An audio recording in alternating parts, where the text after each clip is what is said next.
Mistikus Channel. Selamat datang. Vlog Jalan Cinta Sang Sufi. Khazanah Sufi. Wali Allah dalam Al-Quran dan hadis dan keutamaan mencintai wali Allah. Rasulullah Shallallahu Alaihi Wasallam bersabda, sesungguhnya ada di antara hamba Allah, manusia, yang mereka itu bukanlah para nabi dan bukan pula para syuhada. Mereka dirindukan oleh para nabi dan syuhada pada hari kiamat karena kedudukan, pangkat, mereka di sisi Allah Subhanahu wa Ta'ala. Seorang dari sahabatnya berkata, siapa gerangan mereka itu wahai Rasulullah? Semoga kita dapat mencintai mereka. Nabi Shallallahu Alaihi Wasallam menjawab dengan sabdanya, mereka adalah suatu kaum yang saling berkasih sayang dengan anugerah Allah bukan karena ada hubungan kekeluargaan dan bukan karena harta benda. Wajah-wajah mereka memancarkan cahaya dan mereka berdiri di atas mimbar-mimbar dari cahaya. Tiada mereka merasa takut seperti manusia merasakannya dan tiada mereka berduka cita apabila para manusia berduka cita. Hadis riwayat An-Nasai dan Ibnu Hibban dalam kitab Sahihnya. Hadis senada dari Umar bin Khattab bahwa Rasulullah Shallallahu Alaihi Wasallam bersabda, sesungguhnya di antara hamba-hambaku itu ada manusia-manusia yang bukan termasuk golongan para nabi, bukan pula syuhada tetapi pada hari kiamat Allah Azza wa Jalla menempatkan makom mereka itu adalah makom para nabi dan syuhada. Seorang laki-laki bertanya, siapa mereka itu dan apa amalan mereka? Mudah-mudahan kami menyukainya. Nabi bersabda, yaitu kaum yang saling menyayangi karena Allah Azza wa Jalla walaupun mereka tidak bertalian darah, dan mereka itu saling menyayangi bukan karena hartanya, dan demi Allah sungguh wajah mereka itu bercahaya, dan sungguh tempat mereka itu dari cahaya, dan mereka itu tidak takut seperti yang ditakuti manusia, dan tidak susah seperti yang disusahkan manusia. Kemudian beliau membaca ayat, ingatlah, sesungguhnya wali-wali Allah itu, tidak ada kekhawatiran terhadap mereka dan tidak pula mereka bersedih hati. Quran Surat Yunus ayat 62. Firman Allah Ta'ala yang artinya, ingatlah, sesungguhnya wali-wali Allah itu, tidak ada kekhawatiran terhadap mereka dan tidak pula mereka bersedih hati. Mereka itu adalah orang-orang yang beriman dan mereka selalu bertakwa. Bagi mereka berita gembira, busro, di dalam kehidupan di dunia dan dalam kehidupan di akhirat. Tidak ada perubahan bagi kalimat-kalimat, janji-janji Allah. Yang demikian itu adalah kemenangan yang besar. Quran Surat Yunus ayat 62 sampai dengan 64. Dalam ayat tersebut Allah Subhanahu wa Ta'ala menyatakan bahwa para wali-wali Allah itu mendapat berita gembira, busro, baik di dunia dan di akhirat. Apakah yang dimaksudkan dengan berita gembira, busro, itu? Para ulama tafsir mengomentari ayat ini sesuai dengan pengalaman sahabat Nabi Muhammad, Abu Darda, yang menanyakan apa maksud ayat ini. Rasulullah menjelaskan, yang dimaksud ayat ini ialah mimpi baik yang dilihat atau diperlihatkan Allah Subhanahu wa Ta'ala kepadanya. Abu Abdullah Al-Mahlabi dan Muhammad bin Yakub bin Yusuf menceritakan kepada kami dari Al-Abbas Ibnul Walid bin Mazid, dari Uqbah bin Alkamah Al-Mu'arifi, dari Al-Auza'i, dari Yahya bin Abi Katsir, dari Abi Salamah bin Abdurrahman, dari Ubadah ibnu Syamit bahwa ia bertanya kepada Rasulullah tentang ayat 63-64 surah Yunus, yaitu orang-orang yang beriman dan mereka selalu bertakwa. Bagi mereka berita gembira di dalam kehidupan di dunia dan dalam kehidupan di akhirat. Maka, Rasulullah menjawab, sungguh kamu telah menanyakan sesuatu kepadaku yang belum pernah ditanyakan oleh seorang pun selainmu. Al-Busro ialah mimpi yang baik yang dialami oleh seseorang atau dianugerahkan Allah kepadanya. Al-Bushro adalah mimpi yang baik yang dilihat oleh seorang mukmin atau yang diperlihatkan baginya, hadis riwayat Tirmidzi, Ibnu Majah dan Al-Hakim. Menurut Al-Hakim hadis ini syahih. Telah menceritakan kepada kami Khalid bin Mahlad telah menceritakan kepada kami Sulaiman dari Yahya bin Said dia berkata, saya mendengar Abu Salamah berkata, saya mendengar Abu Qatadah berkata, saya mendengar Nabi Shallallahu Alaihi Wasallam bersabda, mimpi baik dari Allah sedangkan ihtilam, mimpi buruk, datangnya dari setan, maka apabila salah seorang dari kalian mimpi sesuatu yang dibencinya, hendaknya ia meniupkan 3 kali tiupan ketika bangun, lalu meminta perlindungan dari kejahatannya, sebab kejahatan tersebut tidak akan membahayakan dirinya. Hadis riwayat Bukhari 5306.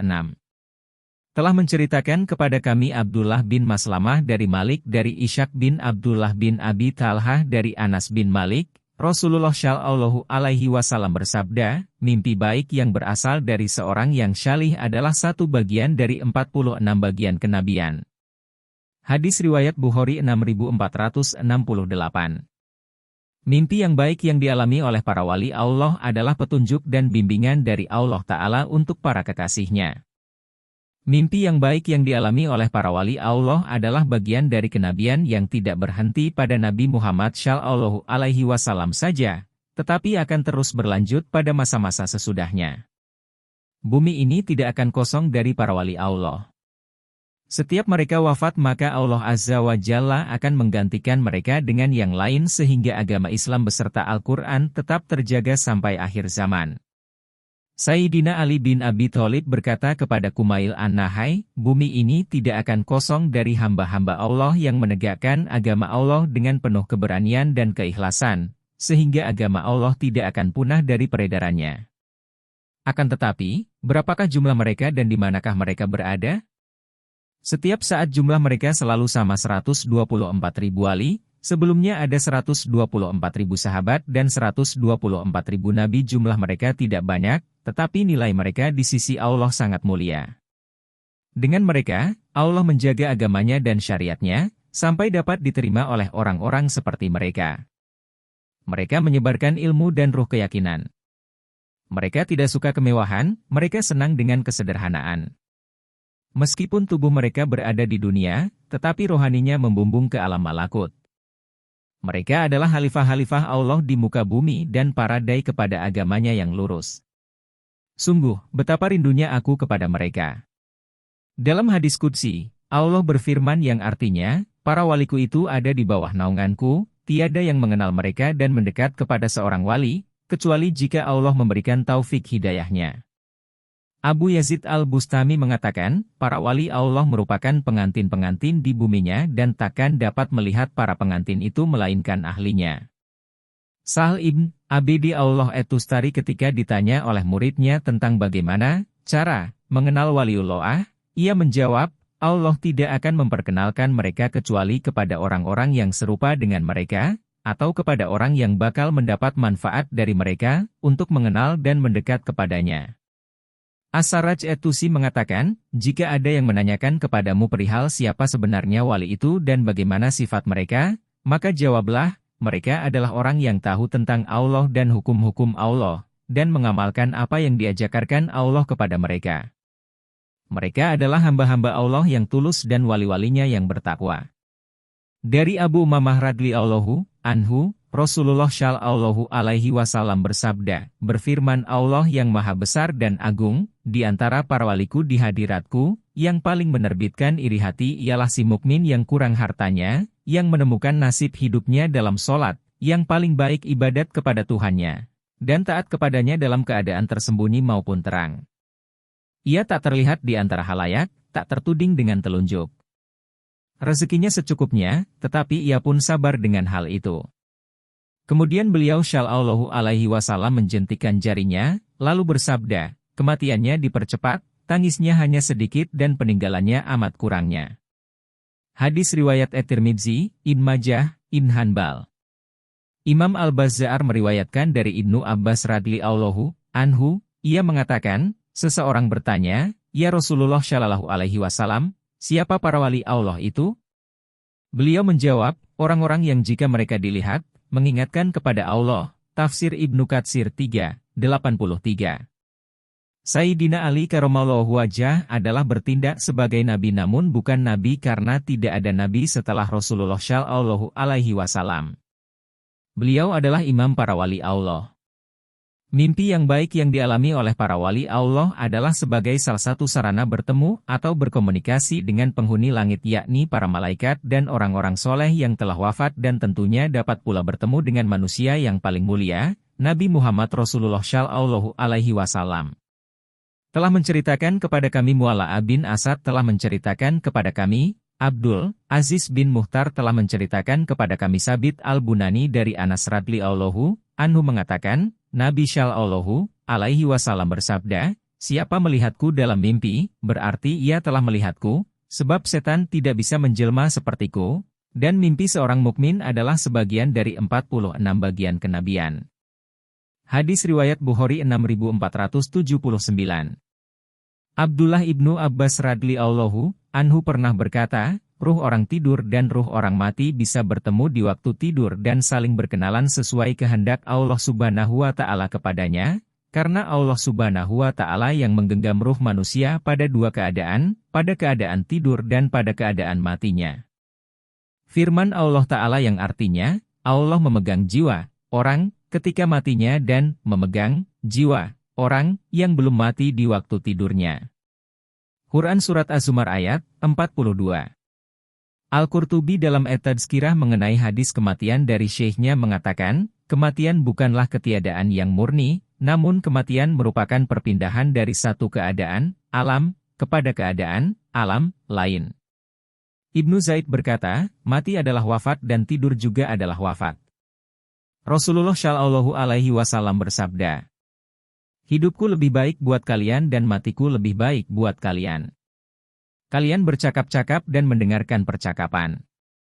Amal perbuatan kalian disampaikan kepadaku. Jika aku menemukan kebaikan maka aku memuji Allah. Namun jika menemukan keburukan aku memohonkan ampunan kepada Allah buat kalian. Hadits ini diriwayatkan oleh Al-Hafidz Ismail Al-Qadli pada Juz'u Al-Shala'ati, ala Al-Nabi Shallallahu Alaihi Wasallam. Al-Haytsami menyebutkannya dalam Majmau Al-Zawaid dan mengkategorikannya sebagai hadis sahih. Rasulullah Shallallahu Alaihi Wasallam bersabda, sesungguhnya perbuatan kalian diperlihatkan kepada karib kerabat dan keluarga kalian yang telah meninggal dunia. Jika perbuatan kalian baik, maka mereka mendapatkan kabar gembira. Namun jika selain daripada itu, maka mereka berkata, ya Allah, janganlah engkau matikan mereka sampai engkau memberikan hidayah kepada mereka seperti engkau memberikan hidayah kepada kami. Hadis riwayat Ahmad dalam musnadnya. Para wali Allah atas kehendak Allah Ta'ala, mereka dapat berkumpul dengan penduduk langit lainnya serta berkesempatan pula tawaf maupun sholat berjamaah dengan Rasulullah Shallallahu Alaihi Wasallam di Baitul Maqmur yang berada tegak lurus di atas Baitul Ka'bah. Rasulullah bersabda, maka Allah pun mengangkatnya untukku agar aku dapat melihatnya. Dan tidaklah mereka menanyakan kepadaku melainkan aku pasti akan menjawabnya. Aku telah melihat diriku bersama sekumpulan para nabi. Dan tiba-tiba aku diperlihatkan Nabi Musa yang sedang berdiri melaksanakan sholat. Ternyata dia adalah seorang lelaki yang kekar dan berambut keriting, seakan-akan orang Bani Shanwah. Aku juga diperlihatkan Isa bin Maryam yang juga sedang berdiri melaksanakan sholat. Urwah bin Mas'ud As-Sakafi adalah manusia yang paling mirip dengannya. Telah diperlihatkan pula kepadaku Nabi Ibrahim yang juga sedang berdiri melaksanakan sholat. Orang yang paling mirip dengannya adalah sahabat kalian ini, yakni diri beliau sendiri. Ketika waktu sholat telah masuk, aku pun mengimami mereka semua. Dan seusai melaksanakan sholat, ada seseorang berkata, wahai Muhammad, ini adalah malaikat penjaga api neraka, berilah salam kepadanya. Maka aku pun menoleh kepadanya, namun ia segera mendahuluiku memberi salam. Hadis riwayat Muslim 251. Diriwayatkan dalam hadis saat mikrajnya Rasulullah Shallallahu Alaihi Wasallam, bahwa Baitul Maqmur adalah sebuah baitullah di langit ketujuh yang arahnya lurus dengan Ka'bah di bumi. Seandainya Baitul Maqmur jatuh niscaya menimpa pada Baitul Haram Ka'bah. Kehormatannya di langit sebagaimana kehormatan Ka'bah di bumi. Setiap hari ada 70.000 malaikat masuk untuk bertawaf di dalamnya, setelah keluar mereka tidak kembali lagi ke Baitul Maqmur. Malaikat Jibril berkata pada Nabi Muhammad Shallallahu Alaihi Wasallam, ini adalah Baitul Maqmur. Setiap hari ada 70.000 malaikat yang masuk ke dalamnya. Ketika mereka keluar, yang akhir dari mereka tidak kembali lagi ke Baitul Maqmur. Hadis riwayat Muslim fi Kitaabil Imaan. Dari Qatadah dia berkata, diceritakan pada kami bahwa Rasulullah Shallallahu Alaihi Wasallam bersabda, Baitul Maqmur adalah sebuah masjid yang ada di langit yang lurus dengan Ka'bah. Seandainya Baitul Maqmur itu jatuh niscaya menimpa pada Ka'bah. Setiap hari ada 70.000 malaikat yang masuk ke dalamnya, ketika mereka telah keluar, mereka tidak pernah kembali ke Baitul Maqmur. Hadis riwayat Ibnu Jarir, Fi Fath Al-Bari Juz 9 halaman 493. Firman Allah Azza wa Jalla yang artinya, semua yang berada di langit dan yang berada di bumi bertasbih kepada Allah.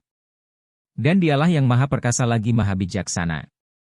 Quran Surat Al-Hadid ayat 1.